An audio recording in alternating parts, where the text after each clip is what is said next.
thank y'all boys for coming out. For sure. All You know what I'm praises. saying? And I hear a lot about you guys over the internet. Actually, I first heard about you guys in the streets. When I was younger, I used to see men dressed up and like it looked like royalty for a second. It looked like I'm like, Set it up. yeah. So I'm trying to right, figure out right. what's going on. Like I couldn't really put my hand on it. And they'll be out in the streets and they'll have different pictures of Christ. And I remember they used to be on Oakland and 441. Just, I don't know if y'all was around that time, but they'll be like, and I'll be like, man, nobody would challenge y'all. Mm-hmm. It would be like, okay, all right. And you have to just walk. Mm-hmm. At those times, it was like, people was like afraid. Yeah, they made a little slick comments. Yeah, no, Get a job. Yeah. Keep it pushing. Keep it moving. So I want to say individually, well, first off, my two guests, I want you to go ahead and introduce yourself. God. My name is Priest. I'm one born lawyer.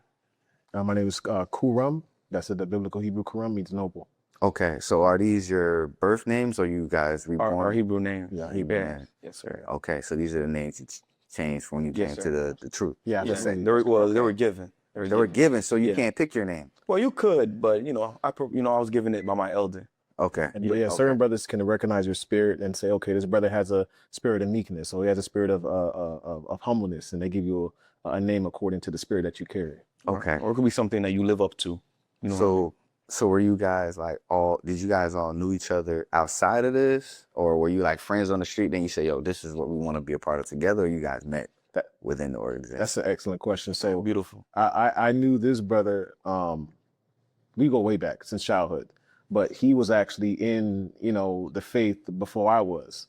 So, and my blood brother over there, that's doing the camera, he's my blood brother. And he was in the faith also, but I didn't, at the time, I didn't really understand nor care to look into what they were teaching and things like that. Okay. I had pretty much had no comment at the time. So eventually when I, started to learn more about it, it just made more sense to kind of be a part of it. Okay. In a sense, because it's like, okay, it wasn't like a thing where, oh, my brother's in it, I'm gonna join it. No, I was not.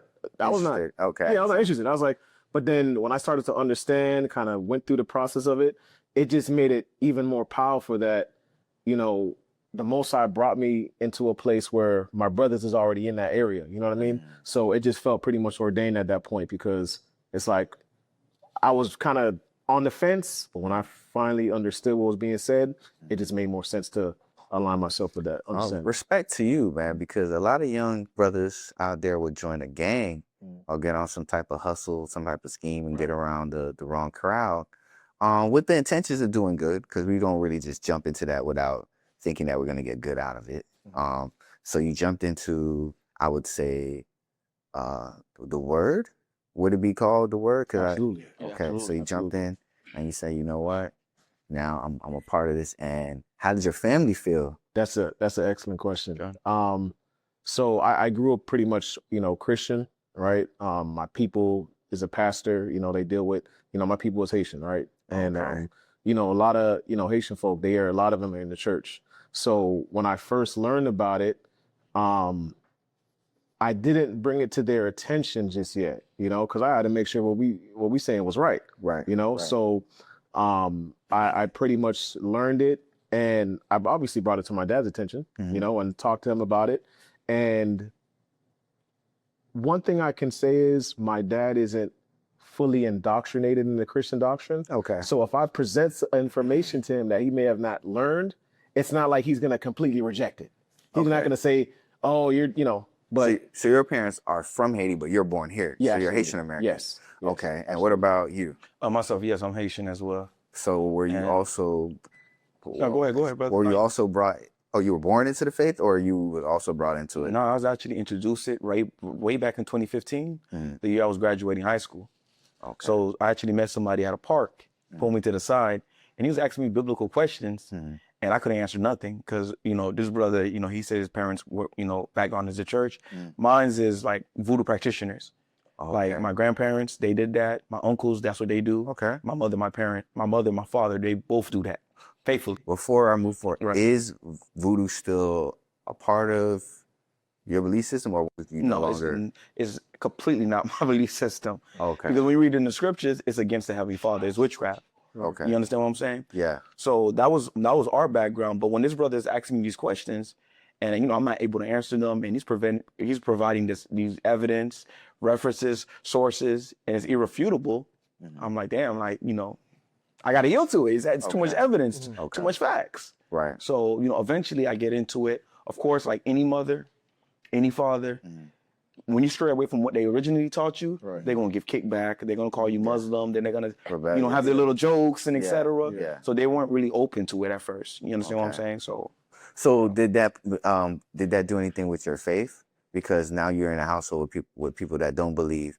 So now you're being scrutinized and judged and kind of being picked at, and you're young, you're a baby in the faith. Yeah. How did that well, affect I'll be you? honest with you. I always had the personality, once I believe in something, or once my mind is made up on something, this is what I'm on. I will not bend, nor will I waver.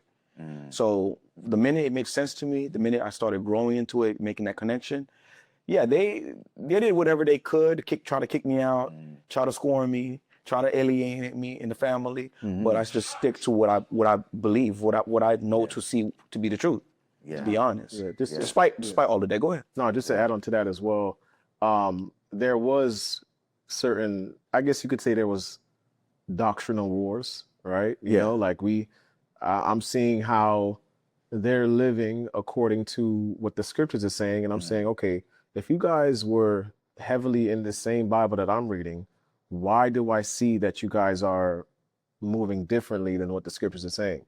So, at the end of the day, I was in my people's house, so I can't argue with my dad too much, right? Because I'm under his roof, Right. you know what I mean? Correct. But when we had the conversation, it was kind of like it came to a point where it's like, okay, we agree with what you're saying, but to me, I see it as we've been teaching this so long. We've been teaching we don't got to keep God's commandments. We just got to go to church on Sunday so long. It would look crazy for them to say, yeah, let's follow what you guys believe now. That's what I believe is the big struggle. So it was. I can also speak for myself. I was also brought up Christian. My mother's Jamaican. My father's Jamaican. I grew up here in America. Grew up in the church. Played the drums in the church. When it's Christmas time, I'm one of the wise men. Like that's how you know what I mean. That's how rooted I was like brought up.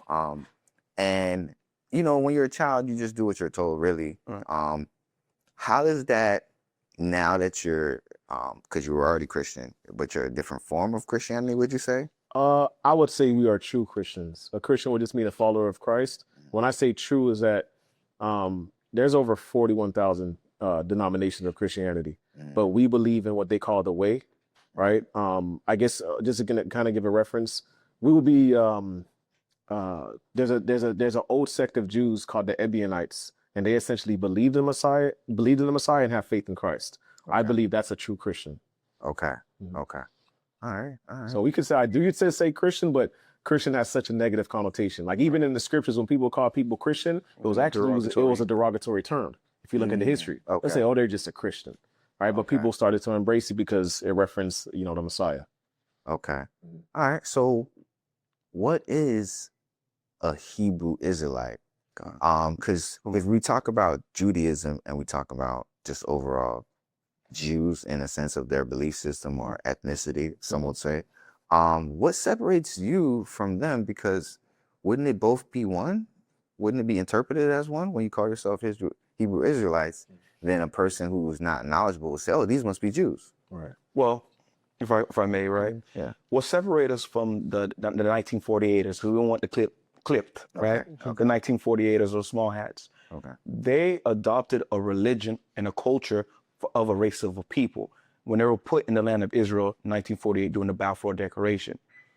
They're not ethnically the descendants of the 12 tribes of Israel. When we're saying that we're the Hebrew Israelites, we're saying that we hold bloodline lineage and descent to the original people that was in the land, not through religion, but through genealogy. So when we're saying we're Hebrew Israelites, not a religion, it's an actual race and ethnic group of people, right? They're just holding on to a religion. Absolutely. You understand? That's what the difference is. Yeah, that's an excellent point. And also, when you look at what we call Jews today, a lot of them, they don't there's some huge differences between Jews and Hebrew Israelites.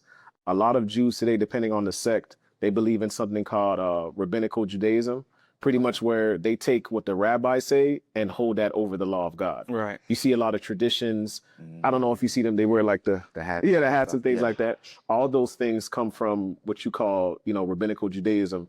And we don't believe that. And one of the main biggest differences is a lot of Jews, they don't believe in the Messiah, who we call Christ, who the world calls Christ. Right. And that is, so to kind of couple us with that is like, it's crazy because that's a major doctrinal difference that we have with them, right? They don't even believe in the Messiah in the scriptures. We do. If I could, right? Even when you look at the so-called the 1948 or small hats, right?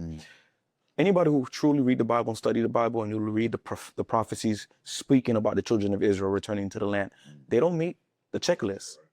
The Bible talks about, and the prophets, when the Jews get into the land, it'll be peace. Right. No wars, no wasting. What do we see going on over there since the conception of them becoming a state? Wars and destruction. Right. Yes. Right? The Jews won't get back into the land until they're keeping the law, statute, commandments of God, right? When you look at the statistics, majority of so-called small hats, they don't keep Torah. They don't keep the commandments. They don't know anything regarding the Torah. They just hold to the title of I'm a Jew, I'm a Jew, I'm a Jew, so they can reap the benefits of being labeled as these people. But when you look at it, majority of them, I believe the word is called secular, non-secular, correct? Right. Non-secular. They're quote unquote non-religious. They don't keep the commandments. So are you accepted or rejected in that community for your belief system? Because with your belief system, not only your belief system, with your historical facts that you bring to the table, all right, they don't accept it or they're rejecting it. Are you an enemy or a frenemy? Well, I'll say it like this. You saw what happened with Kanye West? A lot of things happen with Kyrie, regarding him saying he's one of the 12 tribes of Judah, right? When he was saying that he was a Jew. They label him a maniac, a lunatic. Kyrie, right? Yeah. Anybody any one of us, the children of the slaves, so-called Latinos, anytime we try to call ourselves a Jew, or we may claim that we're the people of the book, you get blacklisted, you get threatened, you get labeled crazy. Is it You get called anti-Semite, even though you're Semitic, right? Right. All these negative things was labeled on you the minute you start claiming that you are the people of the book, showing you that it's in their top priority to not allow us to retake our heritage and our culture. So we're not accepted by them in no shape, way, or form. And just to add on that, we could say we are Muslim. You're not going to get shut down for that. We can say we're mermaids. We can say we're mermaids. We can say we promote the transformer community, right? Yeah. We can say all that, and everybody embraces us. But as soon as we say we are the Hebrews of the Bible, you got to cancel us. Right. Well, what makes you say that you or got people that look with your complexion are them? What is the proof? What is the actual? That's an excellent question. Now that you have. I want to make I want to make a point as well. I want to make this point very clear because a lot of people say that, what do they say? It's not a skin issue, it's a sin issue. They say you guys teach a complexion salvation. No, we don't base everything off of just how you look, right? That's very simple. We base it off of the prophecies of God and who aligns with those prophecies. So if a person looks like Blake Griffin, and we see that his ethnic background traces back to who we would consider the 12 tribes of Israel, and the prophecies align with them, just because he looks light-skinned with curly hair, that doesn't take away from him being a Hebrew. You see what I'm saying? Okay. So, well, is there a verse you want to go first? I got more. We wanted to get this. Get Deuteronomy 28, verse 45, 46. The book of Deuteronomy, chapter 28 and verse 45. Yeah, you got to exalt your voice a little bit. Just a little bit, yeah. Sorry, no problem. Moreover, all these curses shall come upon thee. So for anybody who's watching, right, that's not familiar with the book of Deuteronomy 28, it speaks about the conditions that God's people, the chosen people, would be in if they kept his commandments, and what would happen to them if they broke the commandments of God, right? If they kept the commandments, all these blessings, they would never be suffering. They will be exalted upon the face of the earth. They will be in their land. But if they broke God's commandments, certain curses would indicate who they would be in the last days, right? Go ahead and read that. And shall pursue thee and overtake thee. So he says these curses, these conditions is going to happen to these group of people, the Israelites, and no matter what they do, it's going to pursue them. Meaning there's no way, there's no out in it. Go ahead. Till thou be destroyed. Go ahead. Because thou hearkenest not unto the voice of the Lord thy God. Go ahead. To keep his commandments and his statutes, which he commanded thee. and they shall be upon thee for a sign. For what? For a sign and for a wonder, and upon thy seed forever. So the Lord is letting us know these curses, these conditions, because it's not magic, it's conditions, right? That would be put on the Hebrews will be an indicator on who they would be. When everybody asks, like, how come black people can't unite? It's a curse in Deuteronomy 28. Why isn't our fathers at home? It's a curse in Deuteronomy 28.